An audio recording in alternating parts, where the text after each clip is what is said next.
It is Thursday, which means we have the latest unemployment report from the previous week. The numbers are staggering once again. An additional 4.4 million new people filed for unemployment benefits last week. These are what we call initial claims when you first file for benefits. Remember that we get the numbers on Thursday from the previous week. So let's look at the total numbers since the start of the coronavirus pandemic. Remember that before the pandemic, the most jobless claims we had had in 1 week was in 1982, I believe, and it was somewhere between 6 and 800,000. I don't remember the numbers exactly, but compare them to the numbers from the last 5 weeks. The week ending March 21, 3.3 million new jobless claims. Week ending March 28, 6.8 million. April 4th, 6.6 million. April 11, another 5.2 million. And then the week ending April 18, 4.4 million. So this is now a total of 26.4 million people who have filed for unemployment since the start of the coronavirus pandemic. We believed that the labor force was about 158 million right before this started. So what this means is that nearly 17% of the country has lost their jobs in the last 5 weeks. So a few different things. First of all, the scope and magnitude of this. These are job loss numbers that would have been inconceivable 4 months ago. If 4 months ago someone said, how would the economy react to 17% of the country losing their jobs? It's cartoonish. These are cartoonishly huge numbers. No one alive today lived through anything like this in their working lives, okay? We have now lost more jobs in the last 5 weeks than the total number of jobs created since the Great Recession. Okay, so let me clarify those numbers. During the 2008 recession, we lost 8.7 million jobs. Since we started recovering from that recession, 22.4 million jobs were created total since 2009, okay?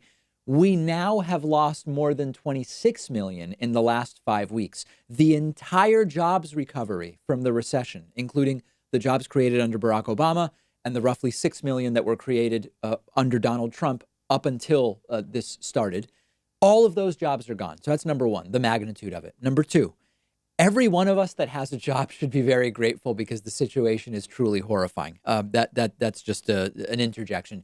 Even people who have lost jobs and want to go on unemployment insurance are having trouble. So it's not as simple as, well, you lose your job, the government's going to bail you out. There are states that may soon run out of unemployment money. Many people just aren't hearing back for weeks. Many people filed or attempted to file weeks ago. They haven't gotten a dollar yet because the systems are so overwhelmed. Truly dystopian. Now, in terms of the outlook, even if new claims slow down, and they probably will, right? So we may go down to only 3.8 million new claims next week and maybe 3.4 the fall, right? You could have a declining growth rate. The total number of people on unemployment could continue climbing in total over the next few months. Depending on the spread of the pandemic, we could have 30 million, we could have 35 million. I spoke to one economist who thinks by July, depending on how things go, we could have 40 million people on unemployment benefits. Can the states even afford that? It's not clear. Now you have a contingent from the right that says, just open it up and it'll all get resolved because the economy will restart. Doesn't seem to be the case because unless and until you deal with the pandemic, when you can open a restaurant, you can open a barbershop, you can open a nail salon, doesn't mean that people are going to go. It's not going to fix this. If here in Massachusetts right now, salons and barbershops opened up, I'm not going to get a haircut. Nobody I've spoken to is going to get a haircut. What good is taking someone off of unemployment benefits so that they can stand in a barbershop, clippers and scissors in hand, with no customers coming in? So with history as our guide, we know that the one way to deal with this is to deal with the virus itself as quickly as possible. Now, there's new research, there's new studies that are suggesting that lockdown or not, the curve is roughly similar in growth rate, not in absolute numbers. And that is something we should be thinking about. I'm going to be studying that tomorrow over the weekend, and I'll come to you with information about that on Monday. But opening businesses just so people can stand there without customers is not a path. It's not a strategy. It's not really anything. States can't really open economies.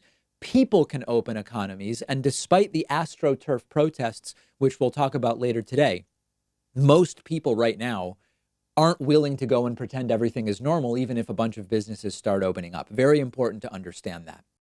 Today's program is sponsored in part by the Galaxy series, which is a series of 3 books written by a really great author, Ithal. And I would call the genre sort of political science fiction. I've really enjoyed the books. It looks at the future. It explores what could happen to planet Earth if we stay on our path environmentally.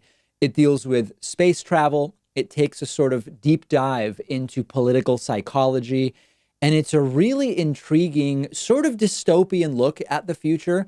The stories are told from a perspective that I think people in the audience would really appreciate. And there's a ton of really excellent artwork also that accompanies the books. I read a lot of books in this genre, and I'll tell you, these books are very well written. The plot, the characters are compelling. If you're someone who likes politics and sci-fi, you'll really like these books. Again, it's the Galaxy series. Check it out for yourself. For a limited time, we have a special deal set up where my audience can get each book for just 99 cents. Go to davidpakman.com/galaxy.